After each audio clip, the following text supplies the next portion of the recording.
Hey, what's going on, YouTube? How are you doing? Back with some valuable information. Today, I'm diving into an important topic, so let's go over this carefully.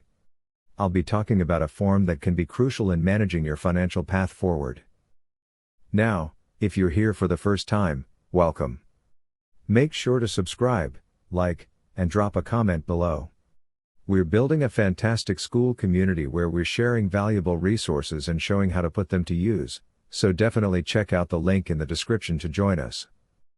If you're a regular here, welcome back. Alright, let's dive in. When I first started out, learning about debt discharge and building a foundation, I came across this form, Form 2848.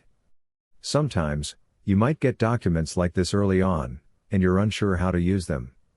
Maybe someone says, fill this out, but without knowing the purpose, you might just skip it. But later, when you start understanding more, you realize why it's important. I had one of these moments in a private class I host, where a member shared insights that connected the dots for me. If you're looking to discharge debt and sending documents to the IRS, like 1099, 456, 1040, or 1041 volt, you'll want to fill out Form 2848.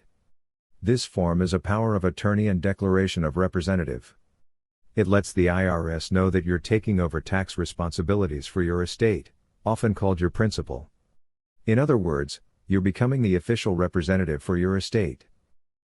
Debt discharge often involves managing contracts, accounting, and tax responsibilities.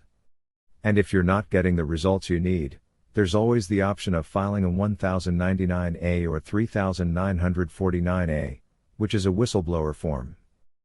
So, you'll need to fill in your information, and if you don't have an estate IN number, go to IRS.gov to create one.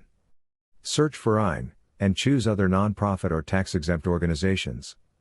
Go through the prompts, and once you're done, you'll get your IN number. Make sure to save and print it right away. Then, return to the form, add your estate information and IN number, and finish filling it out.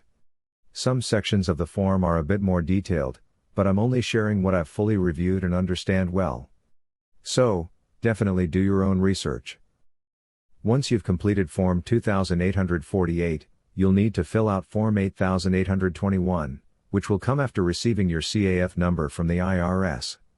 The CAF process can take up to 6 weeks, so be patient.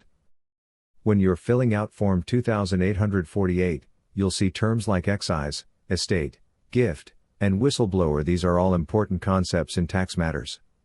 For example, if there's an issue, you can use the 3949-A whistleblower form.